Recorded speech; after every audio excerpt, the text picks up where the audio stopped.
So we're just coming down to the boat ramp here, and we're just about to go out lure fishing for Zander. That's what we're doing today. It's just Zander. Yep.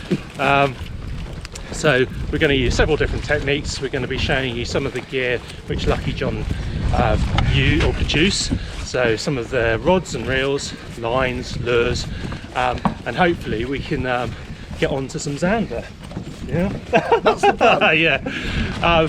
Just to caveat all of this, this is completely new to me. I'm not a reservoir fisherman, so this will be my first actual attempt at trying to catch Zander. So let's see. But I've got the man here. He knows what he's doing. So Allegedly. yeah. So let's go and get some.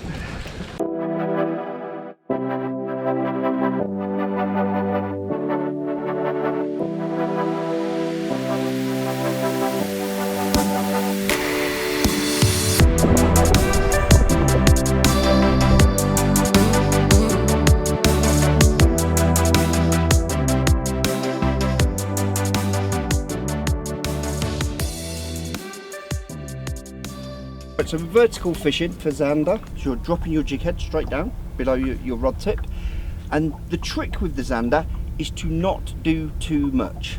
Less is definitely more. So it's purely just a lifting the jig head up, anything between 6 inches, 12 inches, hold and lower, and that's all you've got to do. The mistake a lot of people make when they first start doing it is they actually put too much action into the lure. They're almost sort of sea fishing, wreck fishing, they're this with the lure and all that. And yeah, you will get some fish like that, but you'll get a lot more just slow and steady, holding it. A lot of the time, the Zander, particularly when they're not actively hunting, they're lying hard on the bottom. Sometimes you'll be catching fish that you don't even see on the sonar. So they are tight to the bottom.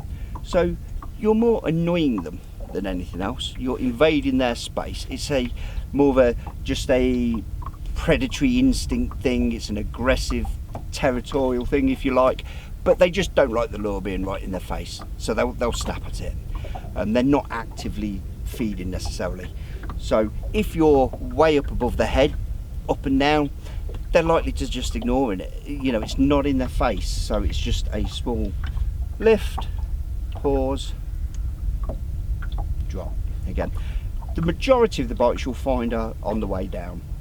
You can put variations on the theme, of course, you know, bit of a lift, couple of twitches and drop, but you generally will have more success on a sort of like slower, more controlled finesse lift and hold than you will banging it up and down.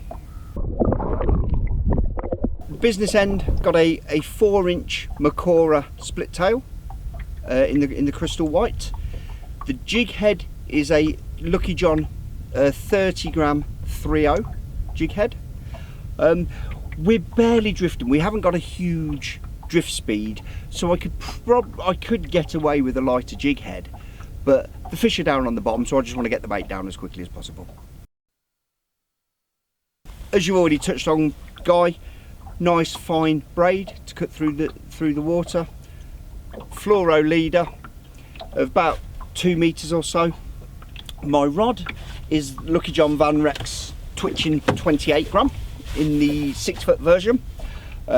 Beautiful action rod for this style of fishing. It's very, very fast action, which is what you need. You don't want a rod that's overly sloppy in the tip, for several reasons. First of all, when you're controlling the jig, you want to be able to just lift, hold, lower. You do that far better on a stiffer rod than you can something that's too tippy and you know bending into the rod before you lift the jig head and so on. Also, and more importantly, it's for actually connecting with the fish. A lot of these fish, as I say, they're not necessarily actively feeding, so they'll just give a quick snap at the lure. They're not really hammering it, so often it's just one bang. You're fishing 50, 60 foot deep maybe, so you've got a lot of pressure on those fish. There's a lot of water pressure there. At 20 metres of water, so 66 feet, you've actually got 2 bar of pressure. So you've got to strike and connect with that fish all the way through that water column. Zander have bony mouths as it is. If your rod's too sloppy, you're not going to connect with the fish properly. So a nice fast action, stiffish rod that you'll feel the bite. It's not necessarily about looking at the tip, it's about feeling that hit and hitting it. So you need a very fast action rod.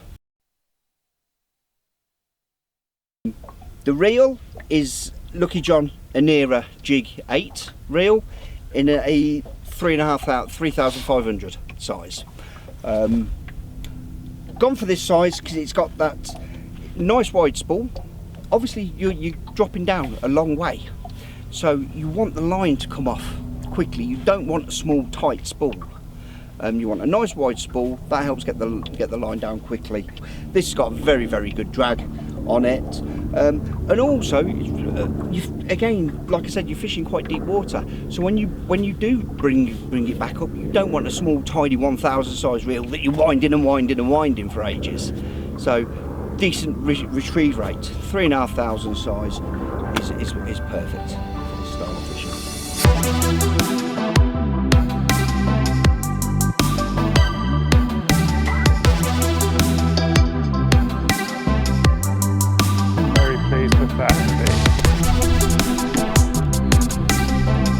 Slick shad bait, 5 inch.